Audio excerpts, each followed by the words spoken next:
हमारे साथ मुकेश क्रांतिवीर जी जुड़े हुए हैं। तो मुकेश क्रांतिवीर जी, आपका स्वागत है।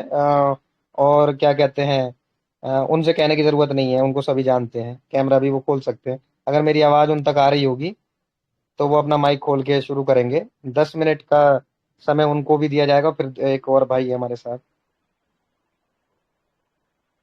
हरिओम। वंदे हरिओम मातरम। गुरु जी, कैसे हो? बढ़िया जी।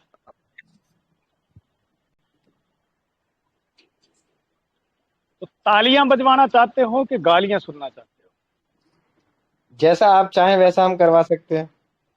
गाली प्रबंध देना सारे ही हैं सही हमारे रहेगा। साथ। हो? समस्या की मूल जड़ क्या है? जी। कॉपी पेन हो किसी के पास तो नोट कर लो। दूसरे की इच्छा से अपनी आवश्यकता पूरी करना या दूसरे की आवश्यकता से अपनी इच्छा पूरी करना, ये समस्या की मूल जड़ है।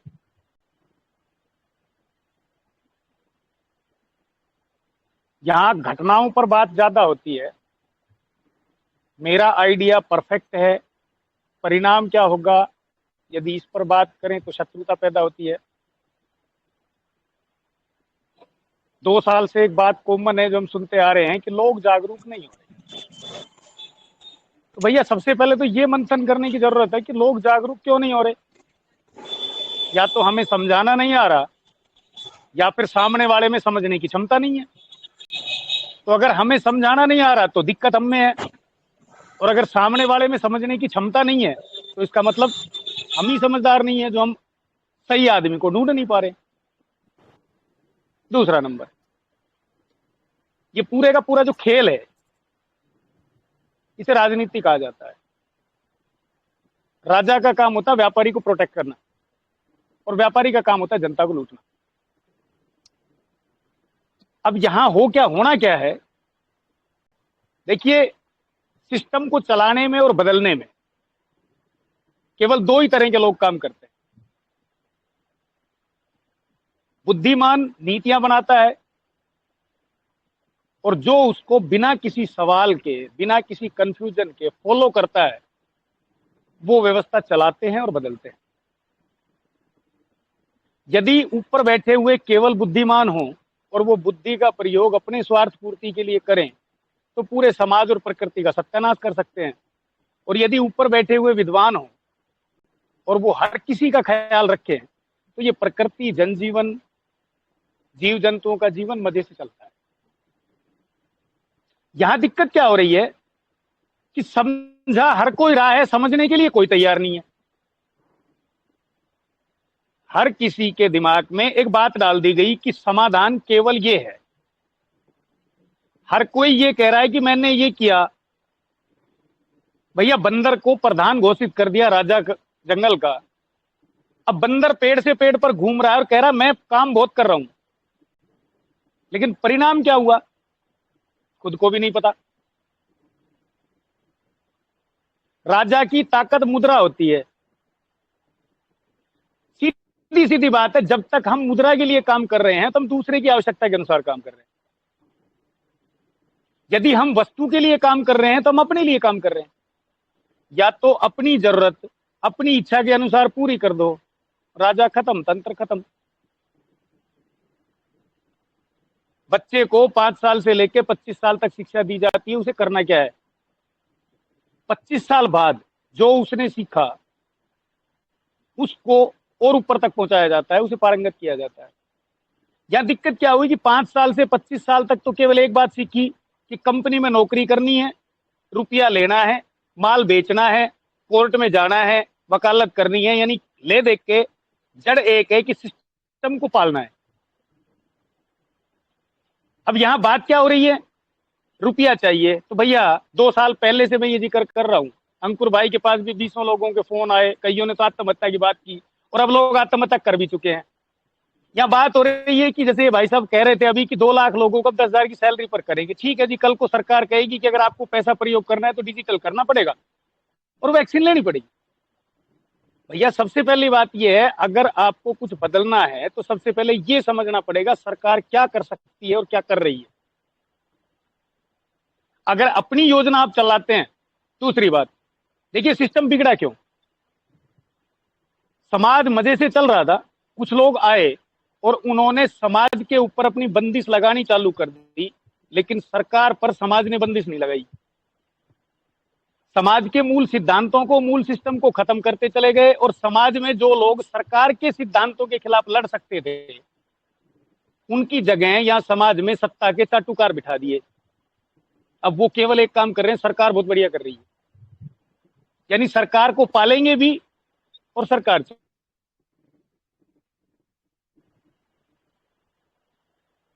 राजा सिर्फ शक्ति से डरता है।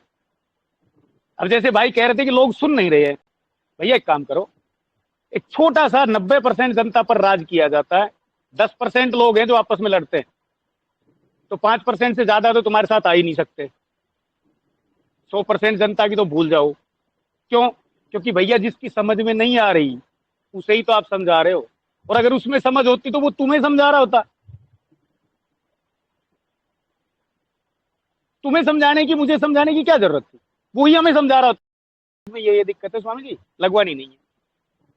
अब नंबर आता है कि देखिए जनता समझती किस तरीके से, या तो आप उसे कुछ दे सकते हो, उसे आपसे लोभ हो, आप उसकी इच्छा पूरी कर सकते हो, उसकी आवश्यकता पूरी कर सकते हो, तो वो आप जो कहेंगे वो कर देगा। पूरी सरकारी मशीन भी इसी सिद्धांत पे काम करती है। या दूसरा, आपसे किसी को डर हो कि आप उसका सब कुछ बिगाड़ सकते हैं और रास्ते में कोई नहीं आएगा, तो वो आपके साथ लग सकता है। अब सरकार किस सिद्धांत पे चल रही है कि कोई भी व्यक्ति समाज का कुछ बिगाड़ेगा नहीं, लूट नहीं पाएगा, उसे नुकसान नहीं कर पाएगा, हम उसकी रक्षा करेंगे। लेकिन हम जो करेंगे वो करेंगे ही करेंगे, वो आपको मानना पड़ेगा। तो जनता भय और भ्रम, यानी कुछ मिलने की उम्मीद और कुछ खोने का डर, इन दो सिद्धांतों से सरकार की सारी बातें मान रही है। अब या तो ये दोनों सिद्धांत अपने तैयार कर लो, या तो तुम्हारी रसोई में इतना भोजन हो कि सबको पहले राशन दे सको, फिर भाषण सुनाओ, मजे से सुनेंगे लोग, कोई दिक्कत नहीं है। या फिर आपके पास इतनी मुद्रा हो कि आप जिसको मर्जी खरीद लो।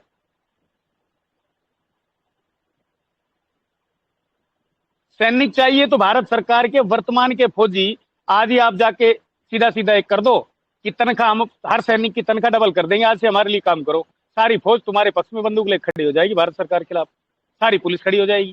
क्यों? क्योंकि सब वेतन के लिए खड़े हैं। अब भैया आपके पास देने के लिए क्या है? क्योंकि रुपया आपके पास आना ही नहीं है।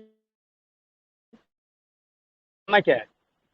सरकार की ताकत रुपया है और जनता की ताकत परिश्रम है।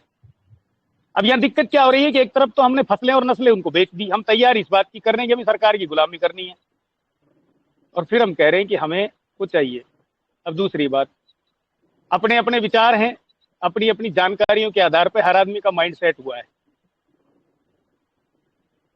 अगस्त में जैसे ही मानसून सत्र लागू होगा, तो मानसून सत्र लागू होने के बाद में 2-3 कानून और आ रहे हैं। उसके बाद शहरों में तो हर किसी को हर काम के लिए मैंडेटरी हो जाएगी। ये मैं नहीं कह सकता कि पकड़ पकड़ के सबको घर में लगाएंगे, इतनी सरकार में ताकत ना कल थी, ना आज है, ना कल होगी। लेकिन जैसे जैसे लोग निपटते जाएंगे, आपस में वैमनस्य भी बढ़वाया जाएगा कि यदि इस चीज को ध्यान में रख के करें, तो फिर भैया पहली और आखिरी बात आती है, यदि हम सरकार पर पूरी तरह से निर्भर हैं तभी तो हम गुलाम हैं। अब कल को जैसे ये कानून बन गए, तो ये कानून बनने के बाद, लागू होने के बाद, ये मैंडेट और वॉलंटरी का खेल तो खत्म। आपको रोड पे चलना है तो सर्टिफिकेट चाहिए, बाजार से कुछ खरीदना है तो सर्टिफिकेट चाहिए, नौकरी करना सर्टिफिकेट चाहिए। सबसे बड़ी बात यह है कि अगर डिजिटल करेंसी लागू हो जाती है तो फिर जो भी आप सामान खरीदेंगे तो बैंक अकाउंट चलाने के लिए टाइम टू टाइम चाहिए। और अगली बात और कि अब की बार डाटा ऑपरेट करने के लिए आदमी नहीं होगा, मशीन लगेगी, यानी आपकी बॉडी स्कैन की जाएगी। चाहे ये हमें उम्मीद थी कि अप्रैल में हो जाएगा, क्योंकि रिजर्व बैंक ऑफ इंडिया ने भी घोषणा की थी और वित्त मंत्री ने भी घोषणा की थी। तब सबसे पहली बात तो ये, भैया जो अपने आप को बचाने की कोशिश कर रहा है वो नहीं बच पाएगा, कभी नहीं बच पाता। जो सबको बचाने की कोशिश करेगा वो ही करेगा। दूसरी बात, अगर आपको लगता है कि ये काम अच्छा है तो जो भी कुछ करना है तो भैया अपना कर दो, दूसरे को अच्छा लगेगा तुम्हारे साथ आ जाएगा। क्योंकि मेरी जरूरत के लिए अंकुर वर्मा मेरे साथ नहीं आएंगे, नरेंद्र राजपूत मेरे साथ नहीं आएंगे। यदि इनकी आवश्यकता के अनुसार मैं काम कर रहा हूं और इन्हें भी ये आवश्यकता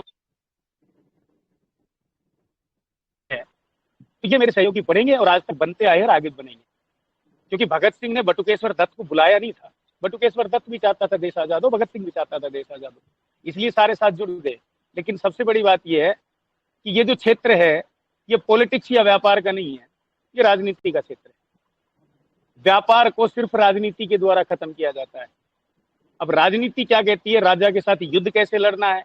यहाँ बात हो रही है क्रांतिकारियों की। देखिए भैया, क्रांति सरकार करती है, श्वेत क्रांति, हरित क्रांति, शिक्षा क्रांति, फलानी क्रांति, ढिमकानी क्रांति। जनता कभी क्रांति नहीं करती, हो ही नहीं सकती। सबसे पहले किसी भी युद्ध को लड़ने के लिए शत्रु की कमजोरी और अपनी ताकत देखी जाती है। यदि हाथी के सामने आप लड़ेंगे तो हाथी आपको सूंड से उठा के फेंक सकता है, ये बात सही है। लेकिन भैया उससे लड़ने से पहले आपको टारगेट करना पड़ेगा, आपको वार कहाँ करना है। और अगर आपने सीधा उसके सूंड में जाके सुई घुसेड़ दी तो वो हाथी आपके काबू में आ जाएगा। अब आपको वार कहाँ करना है, कैसे करना है और उसके लिए कितना सामर्थ्य चाहिए, सबसे पहले इस पे फोकस करना पड़ेगा। दूसरों से उम्मीद मत करिए। सेनापति पहले खड़ा होता है, उसके बाद सेना बनती है।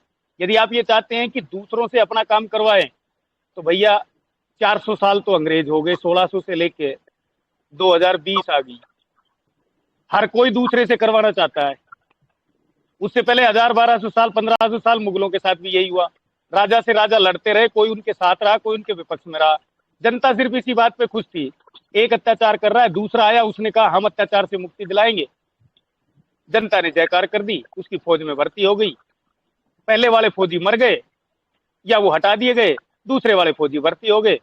चंद 5%, 3% जो सरकार थी, वो 3% सरकार बाकी जनता को लूटती रही और जनता केवल विकल्प ढूंढती रही। इसलिए बहुत अच्छी भैया बात विकल्प बताई छोड़िए, आपने। विकल्प छोड़िए, स्वयं के विकल्प खुद बनिए। बहुत अपने अच्छी अंदर बात एक आपने बताई। काबिलियत, अपने अंदर एक काबिलियत डेवलप करनी पड़ेगी कि हम किसी को क्या दे सकते हैं। जब हम किसी को कुछ देने लायक बनेंगे, मेरे पास उत्पादन के लिए कुछ होगा, यदि मेरी बुद्धि से किसी समस्या का समाधान होगा तो सामने वाला अपने आप आएगा। आज नहीं तो कल जरूरत पड़ेगी तब आएगा। और बहुत सबसे बड़ी अच्छा। बात यह भैया, थोड़ा समय का अभाव है और बहुत सारे और भी लोग जुड़ गए हैं, नहीं अब तो मैं केवल, थोड़ा सा अब आपको केवल एक, रोकना चाहूंगा। हाँ हाँ, केवल एक लास्ट बताएं। बात, 1 मिनट। जी जी। भैया सीधी बात यह, अगर बचना तो सबसे पहले तो संपत्ति का मोह छोड़िए, शहर का मोह छोड़िए, व्यवस्था में जो कंफर्ट जोन चल रहा है उसका मोह छोड़िए। क्योंकि आज तक कोई भी किला कोई विजय नहीं रहा। हर किले पे आज तक विजय प्राप्त की गई है, हर शहर पे आज तक विजय प्राप्त की गई है, लेकिन जंगल पे आज तक किसी ने विजय प्राप्त नहीं की। खाना बदोश व्यक्तियों को आज तक किसी ने कब्जे में नहीं लिया। शहर भी कब्जे में रहे हैं, शहरी भी कब्जे में रहे हैं, नागरिक भी कब्जे में रहे हैं और ग्रामीण भी कब्जे में रहे हैं।